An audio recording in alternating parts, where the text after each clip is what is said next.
The crisis that we face of increased prices for fuel has nothing to do with international challenges. It has nothing to do with the war in Iran. It has nothing to do with increased oil prices in the world. As I said the last time I talked about fuel, the crisis that we face is one of state capture and conflict of interest, where President William Ruto and Gulf Energy are the ones doing the business of fuel importation, and they have topped up too much profit to fleece the people of Kenya. The challenge that we face today has nothing to do with international prices, because when you look at the neighboring East African countries who are importing oil from the same source in the Middle East, their prices are down. Why the prices here are up is because President William Ruto, his business partners, Gulf Energy, are taking too much profit to fleece the people of Kenya.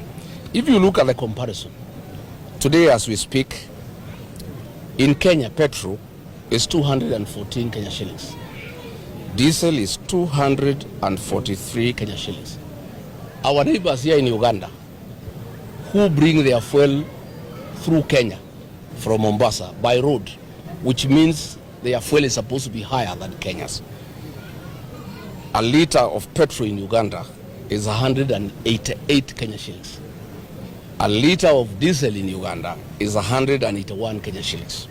If you look at Rwanda, a liter of petrol in Rwanda is 175 Kenya shillings. A liter of diesel in Rwanda is 171 Kenya shillings. Our neighbors here in Tanzania, a little bit higher but way below Kenya. A liter of petrol in Tanzania is 204 Kenya shillings, while a liter of diesel is 210 Kenya shillings. In Ethiopia, a liter of petrol is 138 Kenya shillings, while that of diesel is 149. That tells you clearly that this problem is not international. Our neighbors are getting fuel from the same source, and their fuel is supposed to be cheaper than ours because their fuel comes through Kenya, and they have to pay extra money to get tankers from Mombasa through Nairobi to Kampala, through Nairobi to Rwanda.